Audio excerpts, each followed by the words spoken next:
everybody. Another episode of The Art and the Artist. I'm here with Elite. I almost messed the name up after I just said it correctly. Elaisha Hilliard. Yes. All right, there we go. Oh, your studio assistant is in the mix. Yeah, manager. Oh, beautiful kid. All right. Well, thank you for joining me. Before I get too much into it, I just want to say I had seen, what's the name of it? The Red Room. Yes. Online, and oh man, I saw that and I was like, hold on, let me go see what this artist has. This is absolutely beautiful. And then after I saw that one, I looked through all your stuff. I asked you to come on. So thank you again for joining me. All right. Okay, so all right, first question. Where are you from originally and where are you located now? So born and raised on the east side of Detroit. Still live here. All right. Detroit proper. Okay. Yeah. No, I like that. Yeah, I tell people I'm from LA proper. They don't understand. Okay. All right. So that's awesome. Okay. So did you go to art school in Detroit?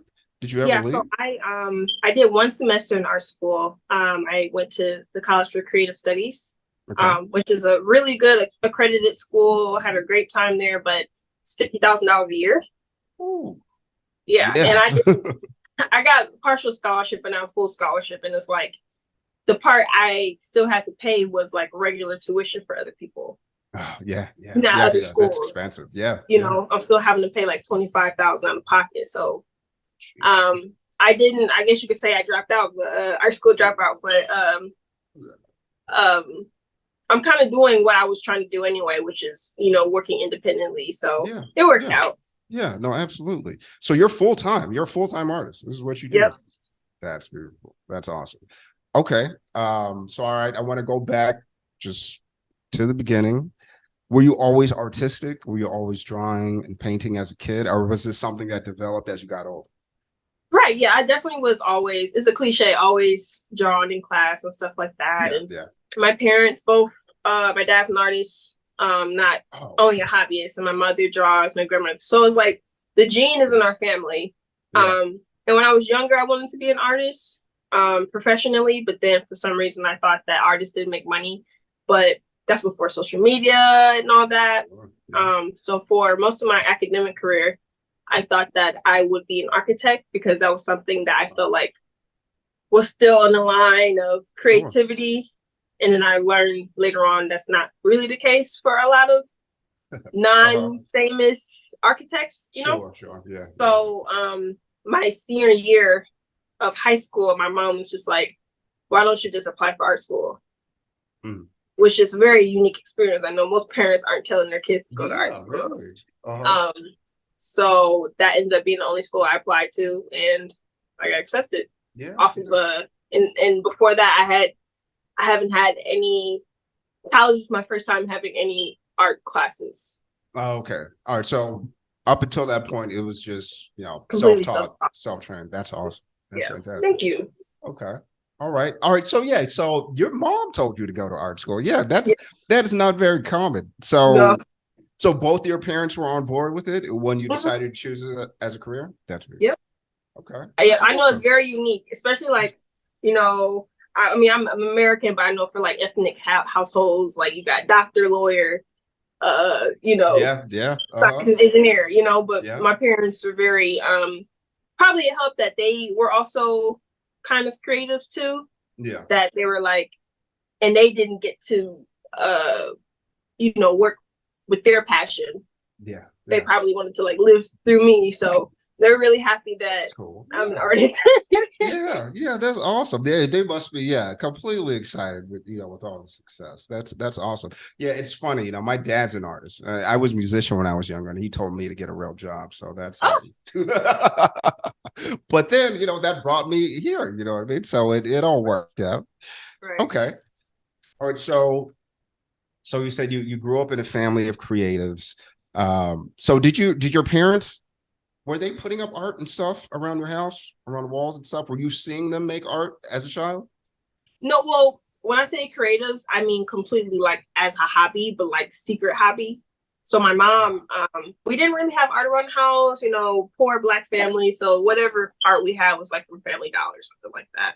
My mom, she journaled a lot, and sometimes I would like read her journals, and she would have like drawings of me and my sister while we were sleeping, and drawings of the dog. And my dad used to want to be a comic book artist. He drew a lot, so they were creatives in heart. Oh, sure. Visual art enthusiasts, you know, who never really did anything with it, you know. Okay. Yeah. All right. So then when did you start? Was it, I guess, around high school then when you started thinking, okay, the architecture is not for me. Mm-hmm. I want to be a full-time artist. And with that happening, what was the first like medium that you were doing that you were taking real serious? So it's always been painting. So I've been painting since I was in middle school, probably like 6th grade. I've been painting, and I'm still completely self-taught with that. I've never had a painting class. So up until 2020, that was my my main medium. Yeah. Painting. Wow. And you never, okay, because I'm looking at this piece right here, and it says your first legit oil painting was one called Pink Bonnet. So this is all self-taught. That's incredible. That really is. You went deep. Yeah, I like that. Okay. So then when did you switch? I don't want to get too ahead of myself. All right. So you were primarily doing oil paintings. Mm-hmm. When did you start to experiment with other types of art?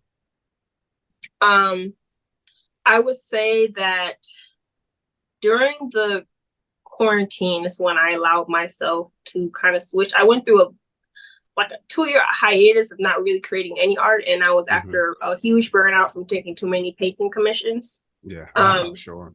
Too many portraits, and I was completely burnt out. And after that, I started experimenting with like, maybe I don't have to draw people, maybe I don't have to draw faces. So I didn't really switch my medium. I switched my subject matter. So that's when I started focusing on still lifes. And after that, I'm like, oh, I'm so happy making art again. So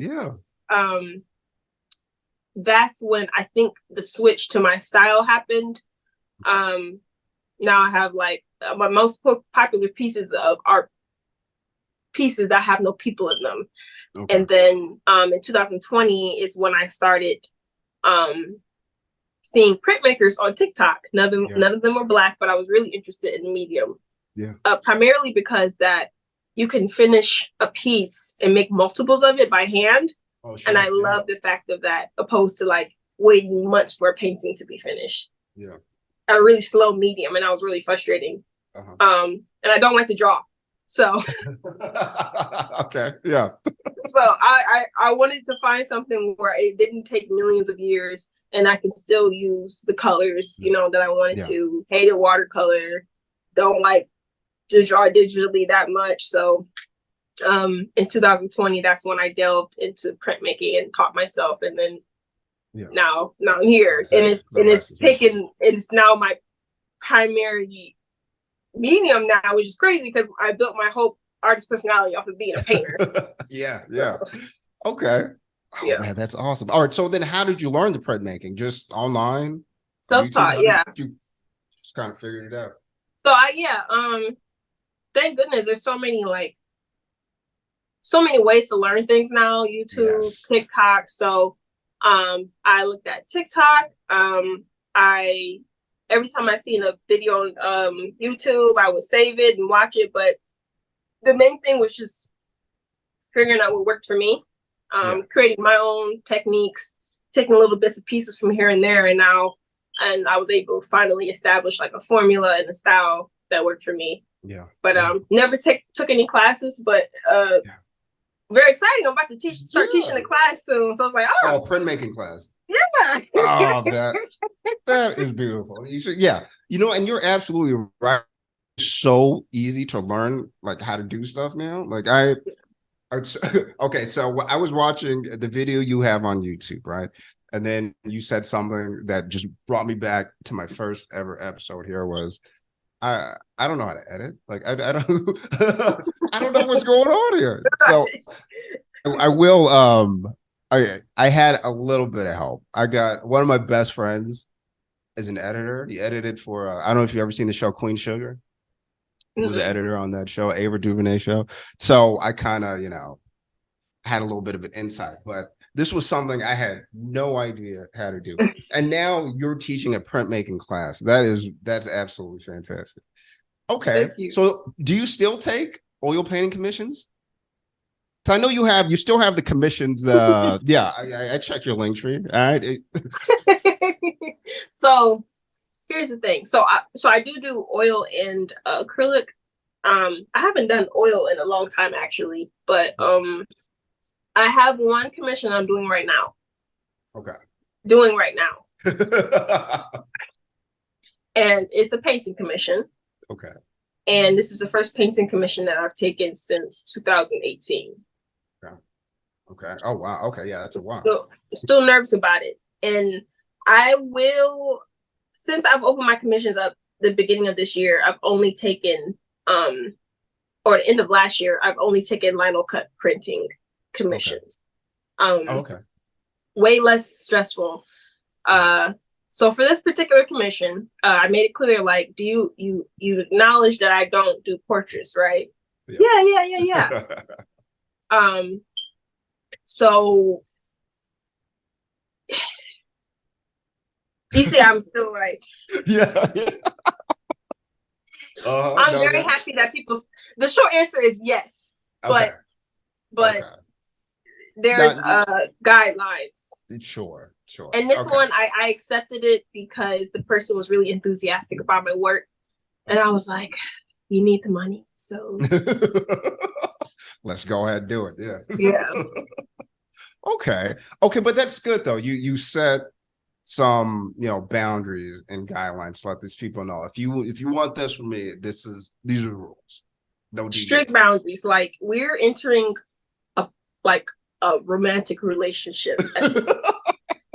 There's it, and which has like really improved my experience with commissions, which led to my burnout in the past. I didn't have boundaries. I was taking everything. Yeah, I was broke, and it just was not enjoyable. So now with these guidelines, and not only has it made it more enjoyable, but the kind of people who want my work are a little different than before. Oh, okay. Okay. What do you mean by that? They're easy. Okay. They're willing to pay more. Oh, all right. And they won't act, because they have a clear idea of my boundaries. They know what they can't ask for, and they're not going to try to like pressure me to do things that I don't want to do. Yeah. That I think that's something that a lot of young artists have to learn. Especially like you said, getting burnt out with commissions, it's going to kill your love for painting. All right, so when you took like a 2-year hiatus, did you ever think you'd come back to art? Yeah, I know I would. It wasn't purposeful. It was a combination of things: lack of motivation, lack of inspiration, and yeah, life just happens, Yeah. Shit, I know that. Yeah, okay. Right. Okay, I want to talk about some of these. I guess they're digital art pieces that you have here. Mm-hmm. Because all right, these absolutely fantastic, right? Thank you. I don't, because they look like sort of a series. I'm not sure if it is a series. Was it a series of unintentional? When I've started like being confident in my style, things just look cohesive and they just end up working like that, Yeah, these are fantastic. Yeah, like there's these are almost like portrait ones. I'm assuming, oh well, yeah, this one has to be you because it's your avatar. Oh, the blue one, yeah. Yeah, on Instagram. Fantastic piece. No, I love these. It's funny because when I was looking at the digital ones, it's something that looked so familiar to me, but I know I've never seen it before. I don't know. I love these pieces that you have here. Do you still make digital art?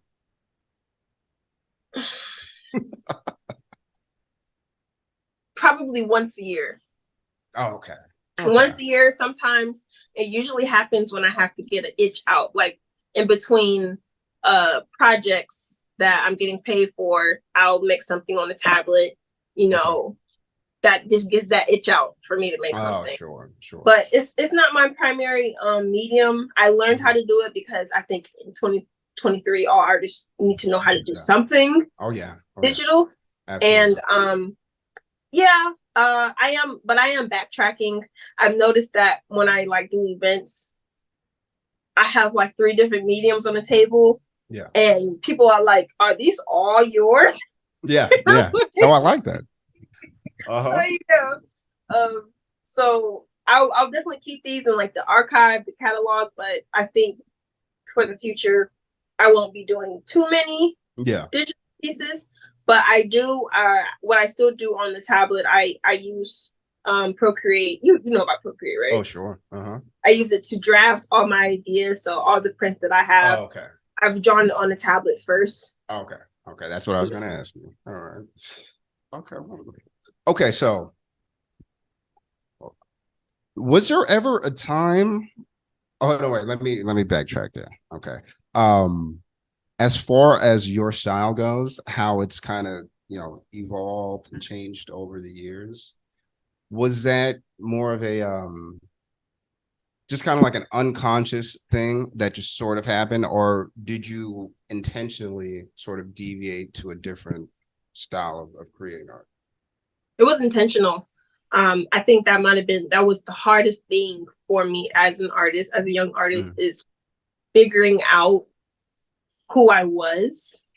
Because I knew I had ideas. I knew the subject matter, but when it came to like putting the idea on paper or on canvas, it could look different every time. And at one point when you looked at my Instagram, you've seen the experiment, because every picture just looked like it came from someone different. And I think it was important as an artist for when people see my art, them to know that it came from me before they see the signature, before they see me post it. So it was really intentional. It took me sitting down, and when I thought of ideas, the first thing I thought is, is this idea yours, or did you just subconsciously see this on the timeline? Yes. Yeah. Okay. Yeah. So that was me actively fighting, duplicating a style that I've already seen, which you've probably seen a lot on the internet now. When a style becomes popular, then absolutely everyone's doing it. Okay. All right. Let me ask you this then. So your work is very original, right? It's not there. It's nothing that I've seen anywhere else. It's great. But you know what? I do notice that whenever there's even just like an event that happens, right? Everyone wants to paint that or wants to draw that. All right. So would you say that social media, I mean, it really doesn't have an influence on the way that you create art? Or you know what? Let me rephrase that. Pop culture. Does popular culture have an effect on the way that, or just the subject matter that you want to create, whether it be, paintings or well, now primarily with the printmaking, or is it all right, I'm just going to think of something and let's sketch it out much different. Right. So are you asking like, do current events like influence my art in current trends? I feel like if I say no 100%, then that would be being dishonest, because I think it's impossible to be an artist in your time and not be influenced by certain elements of what's happening. Even like some of the techniques that I draw from come from someone, I've seen done it, but you touched on the point of, when something happens, everyone wants to depict it. And I actively avoid doing that.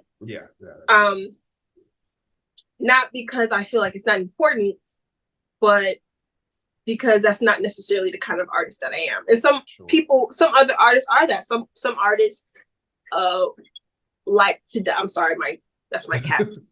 automatic kitty litter box. Some artists, their prime subject is documenting current events. Yeah. You know, I would say when it comes to like social media or current events, I may draw from certain colors that I feel like are showing up a lot, and I'm just subconsciously using them a lot. Maybe like certain prints, but I can't think of a subject matter like current. Something's happened that I was like inspired to. Yeah. Okay. Yeah. That's maybe one time I did a Solange portrait of her album. One time. That was like one and only celebrity portrait. Was her last album? That was a fantastic album. I understand. It was what was her second one? A Seat at the Table? Yes. That's what I'm talking about. Okay. Makes sense. Okay. I saw a video that you had posted, and it was you waking up like 2 a.m. to change print. Yeah. It was what's the name of this one? It's a great print too. I mean, I think in my humble opinion, it turned out beautiful. Oh yes, the fine china print. Does that happen to you? Do you make a piece and then, all right, 2-part question. How do you know it's done when you're done, right? How do you know it's completely finished? And like, the video that I saw, do you ever go back and think, okay, maybe if I kind of flip it this way, or I've got a new idea of maybe, adding a different color? Does that happen a lot to you, or are you usually kind of set once you finish a piece? So that was pretty rare. Oh, okay. I think because this was a unique experience where you probably see me in the video mention that like I specialize in colors. Yes. Yeah. And it was just not enough for me. Oh, okay. Yeah. I think to answer the second part of your question, when you know when to stop, I feel like art never technically is done. Because when I see pieces from 3 years ago, I'm like, oof, I can fix it. But that documents my growth, So I think it's what's the word? Disservice to yourself to go back on your old work and tweak it, because it's a clear documentation of your present growth. When I know when to stop, I have this little voice in my head when I'm working on something and I keep overworking it, and this voice says, if you work on this anymore, you're going to mess it up and you're not going to be able to go back. Yeah. And I'm like, I drop everything. I'm like, wait. Yeah. That's it. Done. Okay. That's good. That's it. Yeah. Okay. Is there because Detroit's a pretty big city. Where you are, is there an art community around you? Are there other artists that you know around you, go to shows and things like that? Or is it kind of solo kind of deal? I'm sure they are, but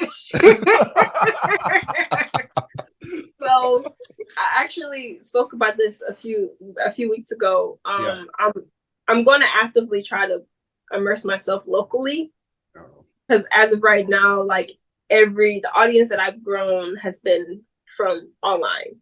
Okay, and it's been a great support system, but I'm going to want to step into like more physical spaces. Okay. So I do know people from Detroit, but we know each other from social media. Sure. I'm trying to be better. I'm trying to balance between, following the path of success, but knowing what that means for me, and not trying to feel pressured to perform in the way other people do. Because I've since then I've been able to be pretty successful without a mentor and local, hype and popularity and stuff like that. Yeah. So I will try, because I do think it's important. Like, a lot of the opportunities I've gotten the last year have been for me, like, going somewhere physically. Yeah. And introducing myself. Yeah. Yeah. But I'm not gonna there's a social game to any art space, which you probably know. Oh, absolutely. And I don't think I have the mental capacity to fake the funk. Yeah. No, I know what you mean. Yeah. So I'll do what I can. Okay. Yeah. No, that's an honest answer. No, I like that. Because I would imagine it might be kind of similar to the art scene out here in LA. But yeah, the one thing that I do tell artists, all right, so I go to an art show, I don't know, like whenever there's an opening, 2 or 3 a week, I try to go. Because I've met so many artists that way. Got a lot of interviews that way. But I encourage artists to go check out some shows just to see how it's run, right? Just to get the feel for it, because some shows that I've gone to, absolutely fantastic, right? Everyone's welcoming. It's a very enjoyable space, right? But I've been to some where it's, like I don't even know if I'm supposed to be here. This is, it's a little too uptight. It's a little, but one thing that I've noticed, especially out here, is the art scene's getting younger, much younger, right? The gallery owners that I've met, very young. There's a woman I went to high school with that's running a gallery right now. So it's more innovative. It's fun. These art shows are fun because if you go back, like traditional kind of art show, a little music playing, maybe some wine, everyone's just kind of lounging about. But I've been to some crazy wild art shows, man. I think the youth are bringing art to a whole new place, right? With the advent of social media, with I think it's like Eventbrite. I don't even know Eventbrite is website with all so things like that. It's becoming more fun. But I always say, at least go check out a show. Just go. You don't even have to mingle. Just go see what it's like. You know what I mean? I'm gonna do that. But yeah, I 100% recommend doing that. Find a good show though, right? Make sure it's it's something that you want to attend. All right. Okay. Was there ever a time when, I don't know, maybe commissions aren't coming in like they used to, things aren't selling, that you ever thought, okay, you know what, maybe this isn't for me? Ever thought about maybe I should call it quits? I've never thought maybe I should call it quits.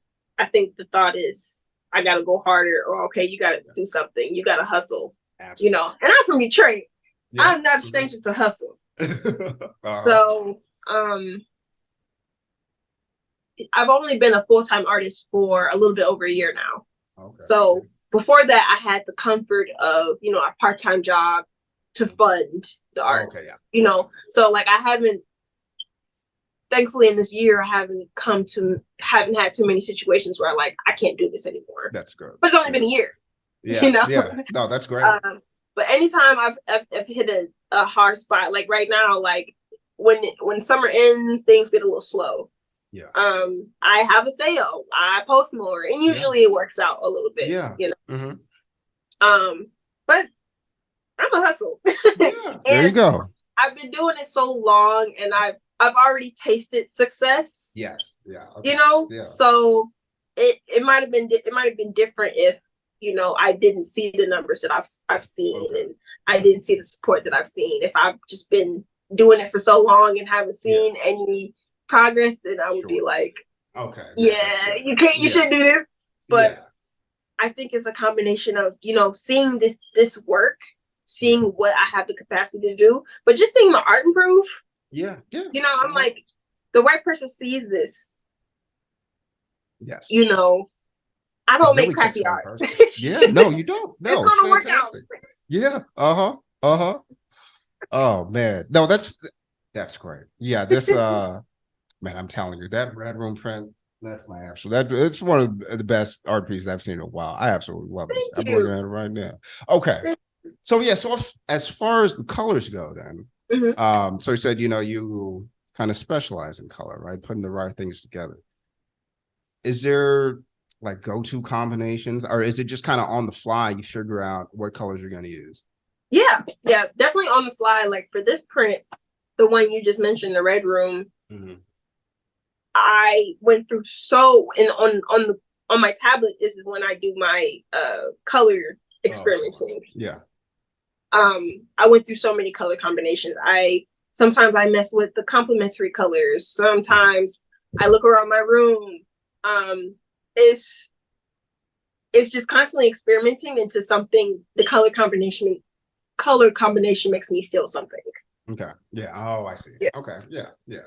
And people think it's like a meticulous or it's a formula to it. People are like, I love your understanding of color theory. I don't know color theory. And I'm like, okay. Yeah. No, you do. Yeah, just tell them you do. I put this pretty color next to this pretty color and see. And it works. Yeah. Yeah. But the main thing is like, for me, I have physical or emotional reactions to color. Okay. So I try to duplicate that in my art. So for the red room, for years I've been wanting to use a lot of red in my art. Okay. And it just hasn't I haven't had the opportunity to. Well, I have, but it hasn't worked out. Yeah. So when I finally got the chance, I'm like, oh, you got to use a lot of red, and you got to use the kind of red that makes your heart beat fast. Oh, okay. So I like that. Yeah. Purely emotional, no real formula to it. Just No, some people just have an eye for aesthetics, I think, and I mean, you definitely the color combination you use are great. Thank you. Okay.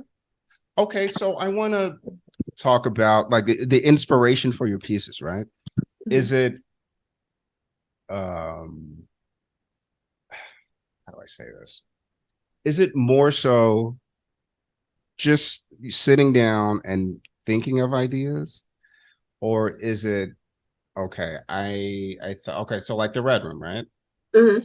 So let's say, okay, I know I want to use red, but then how do you go about choosing the subject of the of the print or any of your pieces, or even like the Shiba print, right? Mm-hmm. Like how does that come about? Is it just, oh, I thought of this, let me go do it, or do you kind of sit down, write down different ideas, and then kind of go from there? Yeah, a little mixture of both. Sometimes ideas do come to you, but you can't rely on that all the time. Sometimes it does take sitting down. For example, like with the red room again, like I might even be able to show you like the time lapse of the different things. Okay. But the concept of red room came after I finally decided what the color combination would be. Okay. And I really like doing mock-up stories and posters. Okay. Sure. So after I kind of had like the visual concept together, I'm like, okay, let me make this a story. Okay. So sometimes I'm just randomly driving or sitting and something will pop up, but it does. Yeah. It takes looking around sometimes and trying to.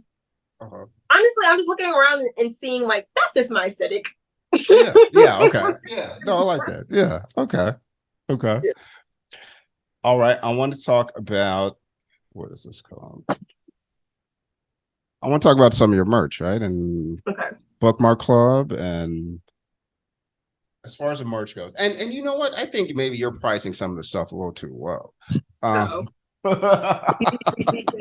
Obviously, I'm not the one to tell you what to charge, but this stuff is fantastic.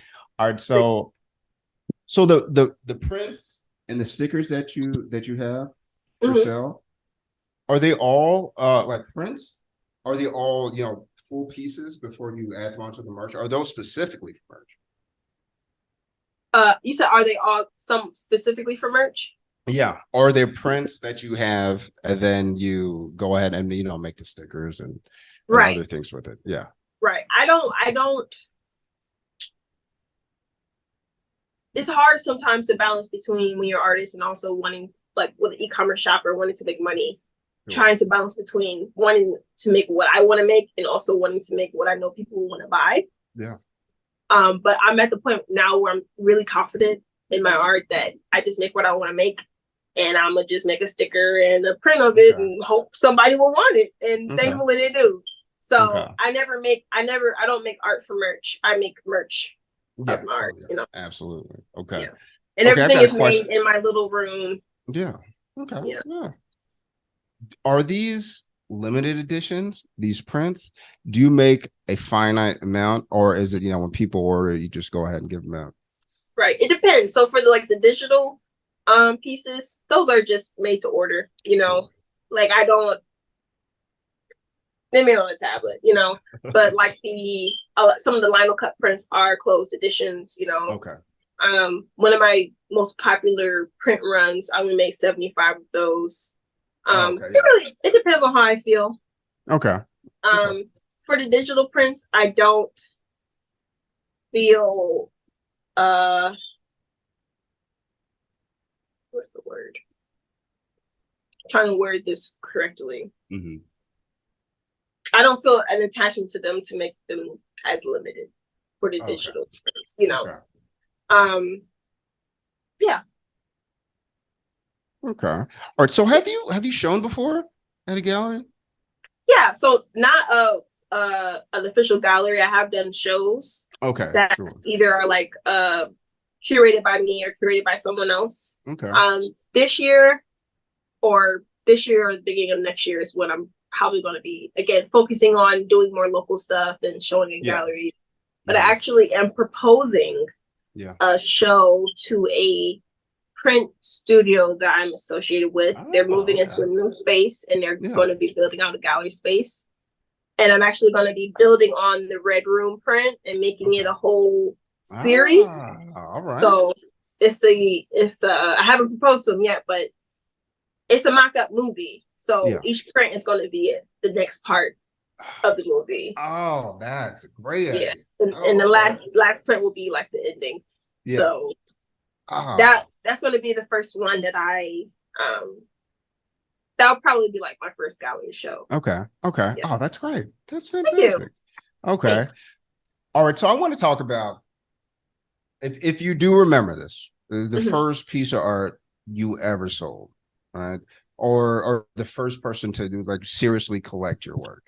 Right. Can you take me back to that feeling? And also those, early sales, is that kind of what made you think, okay, I can do this for real? Yeah. Yeah. So the first painting I sold was around the time when it was kind of like emergency funds situation happened in my house when I was 19 and I had to move out within like a month. Mm-hmm. And I ended up just painting a portrait of myself and advertising it like, anybody want a portrait? Yeah. And then after I got 3 or 4, so I was like, I'm doing this before I graduate art school. Oh, this is even before you graduate. Okay. Well, I didn't graduate. I only did 1 semester. Oh, sure. Yeah, that's right. That's right. But after that, I was like, oh, I can do this on my own. Okay. Yeah. It felt good. It was definitely scary because I'd never created art for anyone before. Yeah. And like the act of finishing a piece and then showing it to your commissioner is like, please like please. It was definitely the beginning of this. Yeah. But I can't even look at the work anymore. It's disgusting. But that's where it started. That's where it started. Yeah. Okay. All right. That's awesome. Okay. All right. We're getting through a lot of these questions here.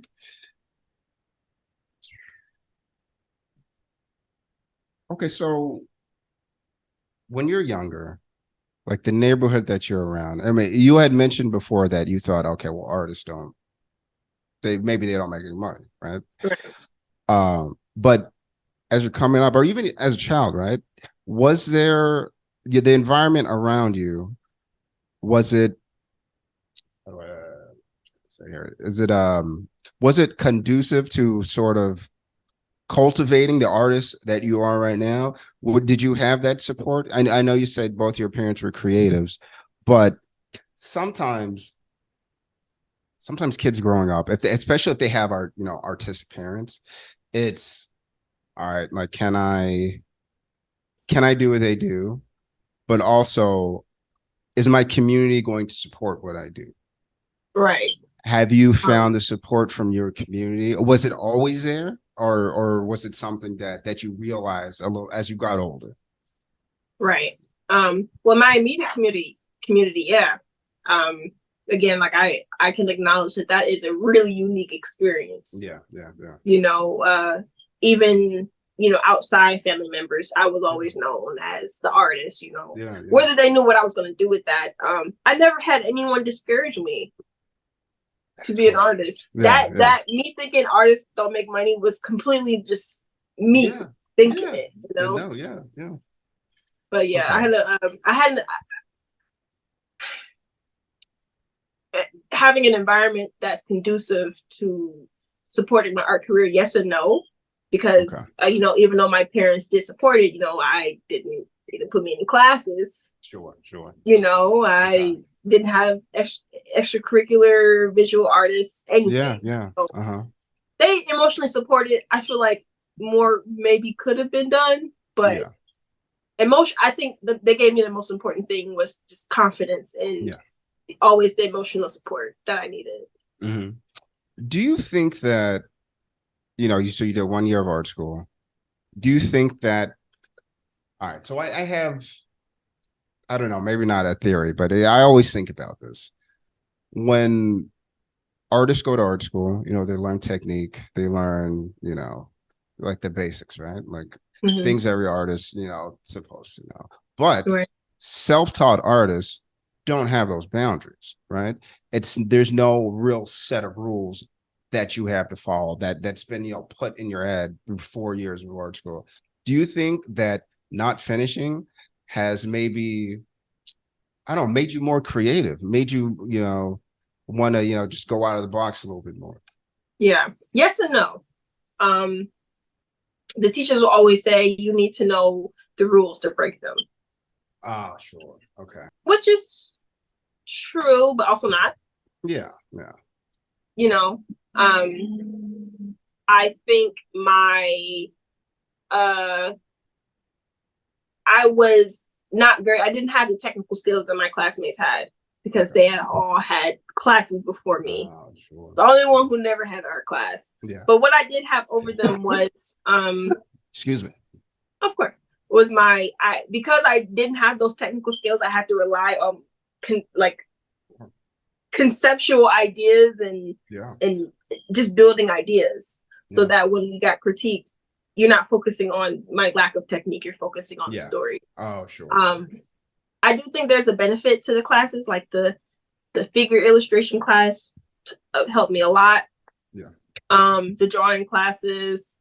But I do think to a certain degree, maybe art school, depending on the kind of teacher you have, the kind of curriculum, maybe it can stifle you, maybe it can keep you in a box. Sure. But I guess that depends on what kind of artist you're trying to be. Yeah, that's true. So, yeah, that's true. For me, it was a big help.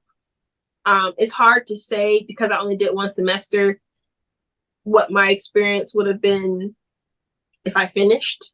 Yeah.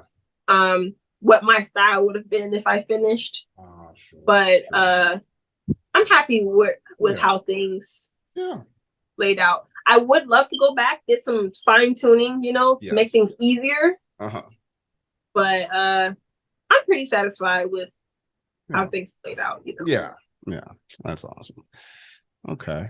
Do you plan on making more YouTube videos? I do. I I woke up the other day like, you have a YouTube now.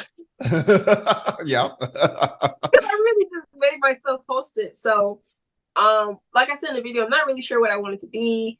I can see myself doing a vlog and like one of my busy days. Because sometimes I have days where I'm packing orders. I'm making a TikTok. I'm going to the store. I'm making more art. I'm making stuff for Patreon. I'm like, I should record this. Yeah. I also thought about doing a video on printmaking, but something that's not already out there. There's dozens of videos of printmaking. So I have to think about something different. But yeah, I'm gonna be on there more. Hopefully I can monetize it. All right, I saw this thing. I guess someone was sort of following you around for the day and taking pictures of you and sort of okay. I thought that was awesome. How did that come about? And you know what? I'm gonna put a link or something. I encourage artists to do this. I thought that was a fantastic idea. So how does that happen? So actually, the photographer is a friend of mine. Okay. His name is Tyler. Amazing artist, one of the best photographers in Detroit. I'm gonna have to check him out. Yeah, I'm gonna give you his Instagram. Okay. He's just so, I hate him because he's just so well-rounded. But but he actually proposed this to me. He said, I want to do this for my portfolio. Okay. If I can just, follow you around, just, see what you do in a day. Yeah. And it came from there. They came out awesome. And yeah, I think it something I definitely needed. Like, I never really had any art related photos taken of me. Sure. But yeah, I got that. Yeah. Oh well, shit. Well, there you go. All right. No, because I saw that and I thought that's a real. I've never seen. I don't know. Maybe I have, but if I did, it wasn't remarkable. But yeah, this one it stood out. It's great. Thank you. And he's also taken all my paintings, the prints I have in my paintings. He's taken the pictures of my paintings. So, okay. Yeah, I've worked with him before, so I was like, yeah, let's do it. That's great. And you know what? That's a good point you made right there. I would encourage artists to maybe take a little bit more time when you're photographing your pieces to post them online. Like, make sure the lighting is okay. So you know what I'm talking about. Because you know what? You should put yourself in the best light, right? You shouldn't have this fantastic piece and it's covered by shadows and the angles all off. And that's a great idea. Yeah. Yeah. Okay. If I didn't plan on making prints of them, then maybe I wouldn't stress as much. But like, for a print, you need the best quality photo. Yeah. And I've seen some bad prints. Yeah. Yeah. I've seen, like, I've gone to art shows, right? To a local artist that I'd found online. It's support, meet new artists. And then I see the pieces maybe they had posted online and now they're in a gallery. And I'm thinking, oh, it looked nothing like this. Like I said, just make sure that you are showing all of your work and yourself in the best way possible. Because I think it makes a difference. I really do. It looks more professional. It looks like, you're taking yourself seriously. Yeah. Definitely. Yeah. Okay. All right. I don't want to take up too much of your time, but I do have some questions that I like to ask at the end. But first, where is the best place for people to follow you? My Instagram and all socials is Artlaish. That is ARTLAISH. I'm gonna put it right here. Don't follow me on Twitter. That's where I complain about all of you. That's where I found you. You can follow me on Twitter. Instagram, TikTok, Twitter. Yeah. Do I have any other socials? That's it. Should be okay. All right. Now, so if you could go anywhere in the world, just to be alone and to create and to be inspired, where would you go? For how long? Let's say a month.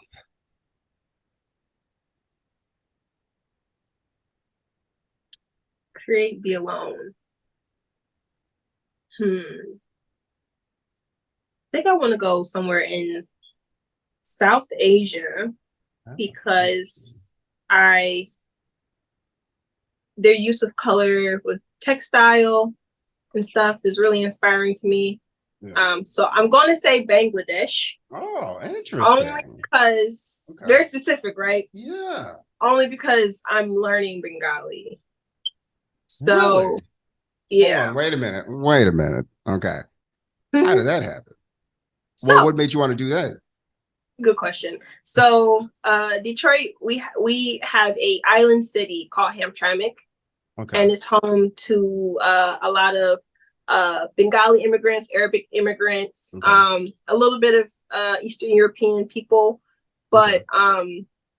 That's an area where I do a lot of volunteer work okay. as a Jehovah's Witness. Very okay. Random. Okay. So in order to reach our neighbors more, we make okay. extra efforts to learn the languages.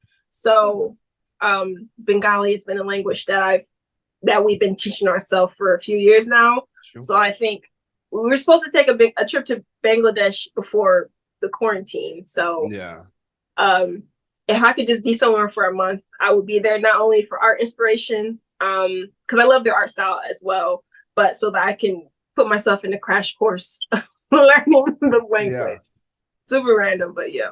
I like that's probably my favorite answer.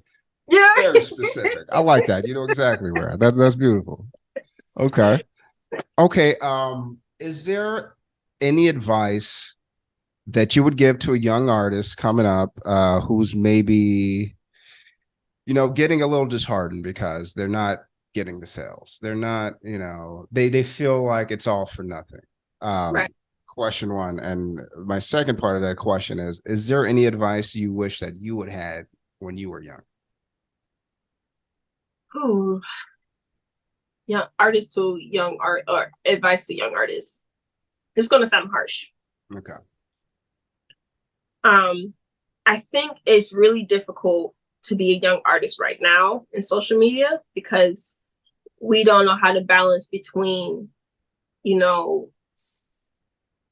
when we see someone doing well, and this is any industry. Yeah. When people see someone doing well with a specific idea or specific style, mm-hmm. they don't think, oh, in order to be successful, I have to think of something unique like them. Yeah. They think I need to make what they make. Yeah. And we're just in a vacuum where it's hard to not get influenced by everything we see. And mm-hmm. we touched on it a little bit, but I would encourage young artists, step back, look at your art, look what you're doing, and think of what you can do differently when it comes to your art specifically, not necessarily marketing. Oh, yeah. Because if you make good art, someone's going to see it, yeah. and you're going to build. Yeah. And not saying your art is bad, but there might be something you have to change. Yeah. To where your art is distinguishable and where it stops people. Yeah. And that takes a little time because my art wasn't, again, it took me years to develop a style to where people finally stopped. Yeah. Yeah. Uh-huh. Yeah. And then it's just a big part of it is also just marketing. Our schools don't teach you how to market yourself, and yeah. A lot of it is troubleshooting, but I would tell them to keep going and working on their art. Yeah. Because I think sometimes we have a habit, even me, we have a habit to blame the algorithm and blame the support in our family, but sometimes we just need to make better art. No, yeah, you're right. That sounds so bad, but when I look at I'm like, oh, you just needed to make better art. Yeah, but see, that's the thing, right? Like the journey of an artist, right? Like the first painting you make is not going to look like the last one you just did, right? There should be, a constant sort of evolution or not even evolution, but you should see yourself getting better and better and better as it pertains to the style of art that you make. Yeah, that's absolutely right. Yeah. So in short, just keep going, keep refining your style. Mm-hmm. Don't blame yourself for things that you can't control. Yeah. And just be confident. If you keep doing it's going to work out. Yeah. That's just probability. If you keep doing it, something is going to work out. Yeah. You gotta keep going. Yeah, you're right. And think about what your motivation for art too. Sometimes your motivation can reflect your art. If you only want to be an artist to make money, yes. A lot of times it shows. Yes. Oh yeah. So I think my art became a lot better when I just finally started enjoying myself. Yeah. So, yeah. I like that. Mic drop. Wait. What was your second question? Any advice that you wish someone had told you when you were young? Something that you had to learn the hard way. Don't take 5 missions at once. And charge more than $50. Don't do it. Don't do it. You're going to save so much anxiety. Just don't do it. Yeah. Good call. Oh, you know what? I've got another question for you. This is something that I've been thinking about. I'd like to get artists' opinion on this. What is your opinion on AI art? And do you think that how do I phrase this? Go ahead, because I got trash to say. Go ahead. You can make it answer. Okay. I'm going to give you my opinion, right? Okay. All right. If you are an AI artist, that's all you do is type. You're not an artist. I'm sorry. You're not doing any of the work. All right. If I could do it and you're calling, I am not an artist. Right?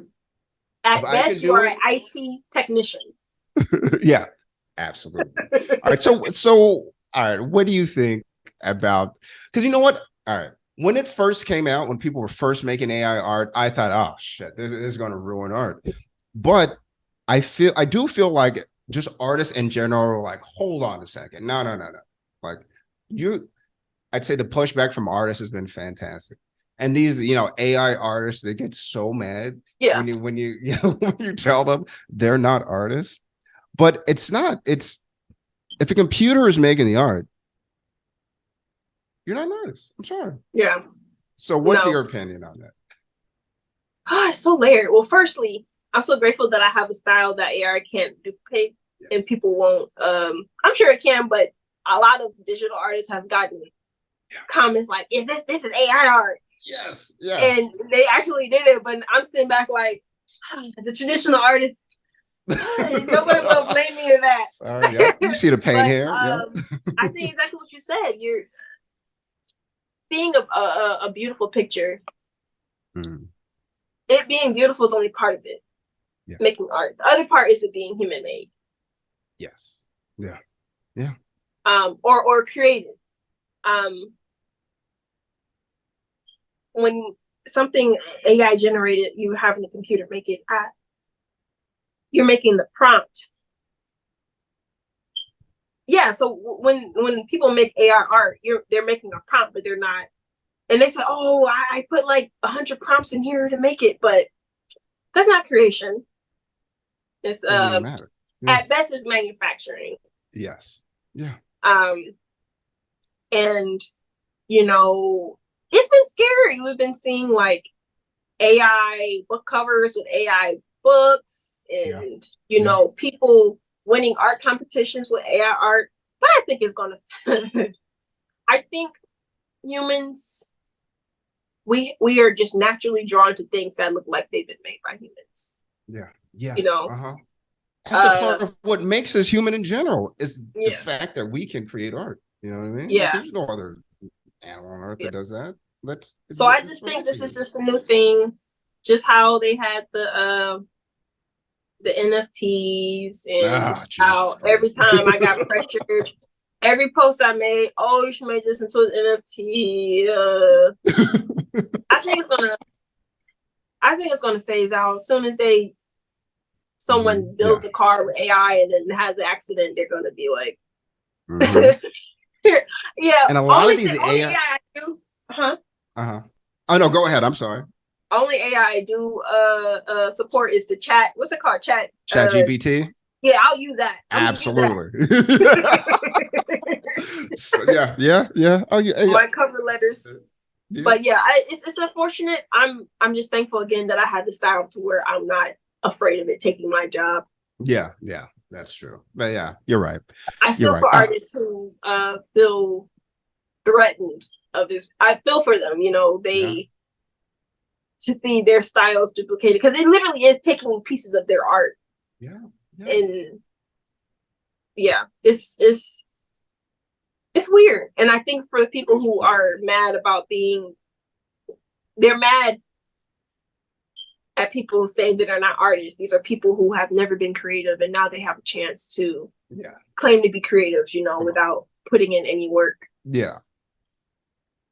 It's gonna, hopefully it'll phase out. Yeah. You know what? I feel like it kind of is already, it's a lot of, and a lot of these AI companies are getting sued by artists for, going over all their work. You know what I mean? So, at first I was, when I had found out about all of this, and it came to my attention when some guy won an art contest with an AI generated art, right? And I thought, oh shit, like you said, it's gonna be bad for digital artists, right? But I do feel like it's not as big of a deal as I thought it was initially, because I do think people want something that someone made themselves, not a prompt. Okay, hold on. You brought up NFTs, and I haven't had to talk about that in a while, right? All right, so there are legitimate artists that make NFTs, right? Which I think is pretty cool. A lot of digital artists. But then, because when they first kind of hit the scene, it was these Bored Apes of the world and just absolute horseshit. It was terrible, right? So initially, I was like, all right, this is not art. It's not. You can't just change the outfit of this ape and tell me it's all different. No. And then the price you're charging for it? Are you kidding me?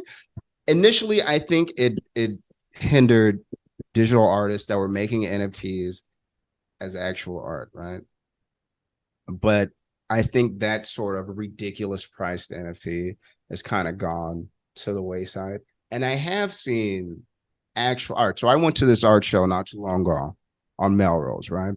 And it was this artist that does actual paintings and he does NFTs. He has this whole world of it. It was actually pretty cool. But I remember thinking, okay, this I can get behind, right? Like, this is a guy who's making all of these himself. He has paintings of most of them anyways. And he built this sort of game with the NFTs. They're kind of like, I guess you would like Pokemon cards or something. It's like a trading card game with NFTs. It was a great idea, right? But I do think that whole, the generic sort of NFT is done. And this is why I think the AI art is going to kind of go the same way, because it's ridiculous. I mean, it's not, I don't want to sound like some crazy traditionalist, but there's something about someone having an idea in their head and then being able to express that, whether it be on a canvas, whether it be like what do you do with the printmaking or even digital art, you know what I mean? So it's funny you said that, because I think that I think some of your prints would make fantastic, but I think they'd sell. I honestly it's part ignorance on my part, and I say ignorance because I'm just so disinterested in it that I haven't even looked that far into what does this even mean? It's kind of a lot of work too. But I just know it's gimmicky to me. And I don't want my art to be a gimmick. Yes. And I don't want my art to be, even the collectors, they aren't art collectors. Yeah. They're collecting crypto. Sure. Crypto, some kind of crypto. The currency, what it's worth. Yeah. And I don't even want my art to be used that way. Yeah. And you said you don't want to sound like a traditionalist. I don't know. Sometimes you just need tradition. This is America. You do, yeah. And you know what? Growing up in LA, right? Like, I have seen so many. I grew up in the arts district, right? Like, oh my gosh, excuse me. All right, so there was no teenager, there were no 16-year-olds in the art district, when I was growing up, you know what I mean? So I just got to see all kinds of different artists. Downtown LA, there's a bunch of art galleries. So even, when I say like traditional, and don't get me wrong, like I don't like to criticize art, but there's some bullshit art. Like I saw there was a few years ago, there was a video going around of some lady like body painting, like with a bikini on, and she's just like rolling around all over the canvas. And I remember thinking, this is the dumbest shit I've ever seen. Like, well, what is even happening here? I'll say that I am not above saying that some art is bad. I'm not above. Yeah. Uh-huh. I hate it because I'm a hater. I hate to do it. Even though I think it, I hate to do it. It is what it is. Some art is just bad. Oh. Elaisha, thank you so much. Hold on. Is there anything you would like to add? Anything else you want to say before we end this? I'm going to Disney World. I'm just kidding. No. I think we covered everything. You had excellent questions. Thank you so much for inviting me to talk to you. Thank you. Thank you so much for agreeing to come on. And like I tell every artist, if you ever make your way out here to LA, let me know. And I will. Yeah, please do. I've had one artist take me up on that offer, and it was fantastic. Yeah. Shout out great Jade Griffin in Florida. that's the homie. Oh, you're so nice. You said it was great because if someone took me up on my offer, I'd be like, no.